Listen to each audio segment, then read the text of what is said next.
Youpi! Oui, bon, d'accord. Ouais. Puis, d'un côté, évidemment, bon communicateur. Mais de l'autre côté, communiquer.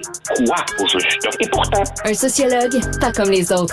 Joseph Facal. Alors, Joseph, tu as écrit une chronique cette semaine qui me fait sourire parce que j'en ai souvent parlé de ce sujet-là ici à la radio. On pousse dans certaines mini-séries, dans certains films, la diversité jusqu'à ce qu'on vienne à nier la réalité. Par exemple, Joseph, Anne Boleyn était une des femmes d'Henri VIII. Hein, c'est une des femmes qui a fait décapiter Henri VIII.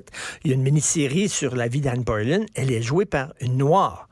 Alors qu'Anne Boleyn, dans la vie, elle était blanche.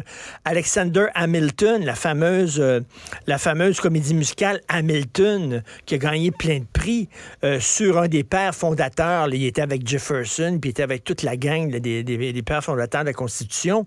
Il jouait par un noir. Alexander Hamilton, il était blanc. Est-ce que tu imaginerais, Joseph, la vie de Martin Luther King jouée par Tom Hanks? Voyons, Christy! Bon, écoute, par où commencer?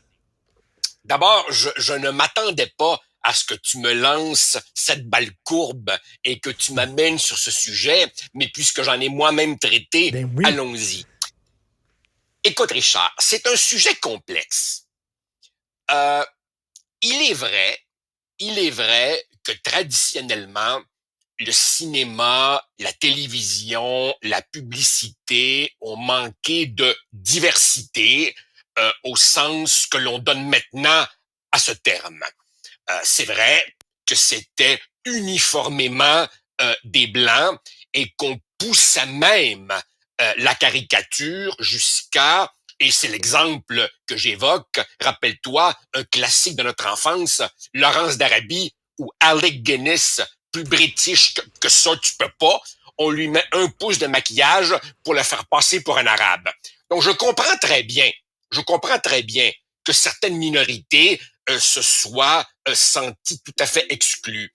Mais là, évidemment, comme nous sommes à l'époque de la démesure, on bascule complètement dans l'autre sens. Et franchement, Richard, y a-t-il quelqu'un qui va sérieusement me dire qu'en octobre 2023, le monde de la publicité manque de diversité?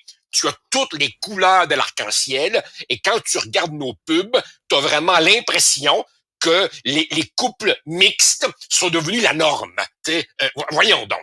Écoute, j'ai vu une pub de char, c'était un noir et une chinoise qui étaient ensemble. Là, je me suis dit, il faut vraiment que tu fasses des détours pour pas montrer de blanc, là. Et probablement que la mécanicienne devait être une femme voilée en arrière, là, tu sais. C'est sûr qu'on est rendu vraiment dans l'autre extrême. Maintenant, pour revenir spécifiquement à ce que tu dis, comment dire? Si l'œuvre se prétend une fiction complète, à ce moment-là, oui, je crois que la liberté artistique doit primer. Tu m'avais déjà, il y a quelques mois, posé la question, est-ce que je pourrais vivre, par exemple, avec un James Bond noir? Oui, à la condition qu'il ait cette élégance, à la condition qu'il soit un tombeur de femmes.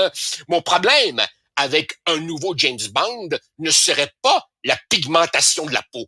Mon problème, c'est qu'on en fasse un petit homme rose, woke, sans aucune des attributs virils que l'on prête à James Bond. Tu sais, je veux un vrai James qui soit noir. Je m'en fous complètement. Mais ça, c'est un personnage de fiction. Mais tu sais, qu'on fasse jouer des personnages historiques par des gens qui sont pas de la même race, je suis désolé. Voilà, ça, j'en reviens pas. C'est là que j'arrive. Quand le personnage a réellement existé, là, il y a un problème, Richard. À une époque où nous savons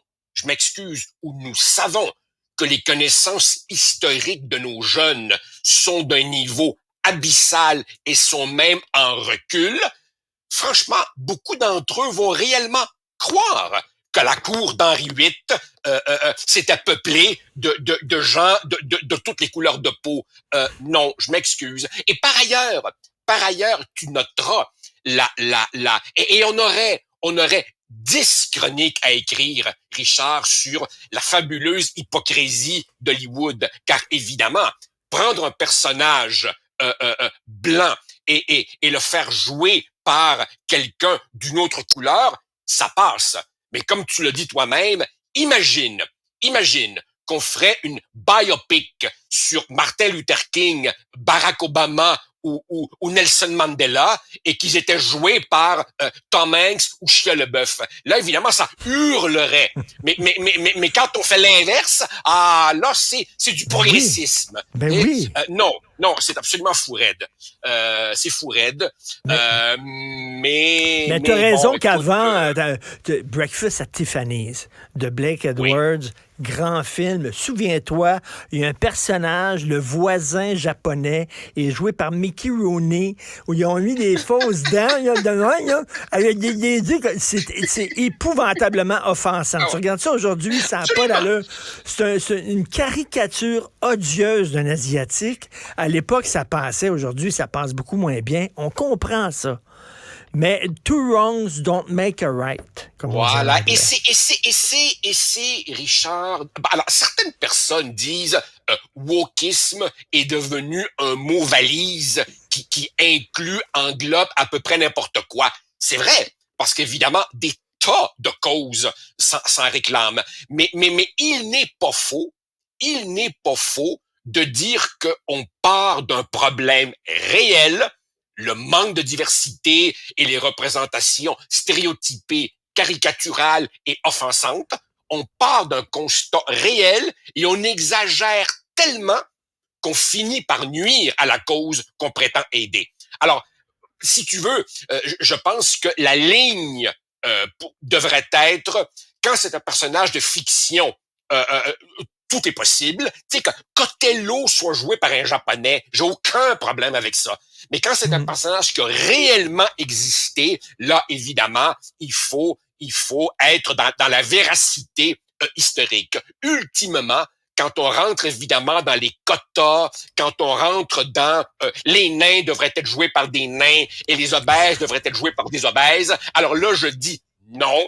Ultimement, ce qui compte, c'est le résultat. Je me fous des bonnes ou des mauvaises intentions d'un créateur. Je regarde le résultat. Ce qui compte, c'est le talent et par-dessus tout, la liberté artistique du créateur. Et je crois que la plupart des créateurs qui ne sont pas des crétins comprennent qu'on est en 2023, tu ne représentes plus les choses de la même manière qu'en 1973. Ce qui m'énerve, c'est cette espèce d'autoritarisme culturel et bureaucratique qui veut imposer de nouvelles normes. Non, je crois que le milieu artistique comporte suffisamment de gens intelligents pour qu'ils évoluent par eux-mêmes sans subir, évidemment, les assauts des minorités qui vont vouloir les forcer à embaucher tel ou tel type d'acteur.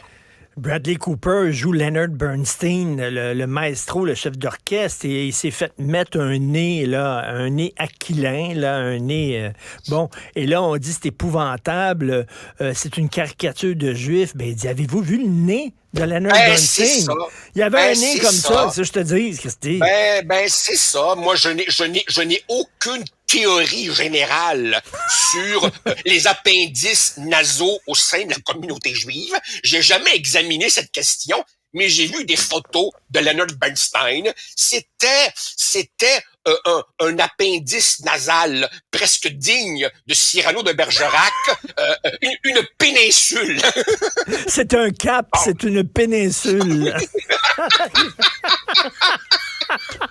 Exactement. Le Cyrano de Depardieu par Jean-Paul Rappeneau. Quel film extraordinaire. Bon, parlant de film extraordinaire, demain, je veux t'entendre sur Testament. Je veux savoir, t'es allé le voir finalement. Oui. OK, demain, on parle de Testament avec Joseph Facal. Je t'annonce, je vais te surprendre. OK? Oh! J'en dis pas plus. J'ai hâte d'entendre ça demain. Parfait. Salut, Rendez-vous bonne journée, demain. Joseph. Ça marche.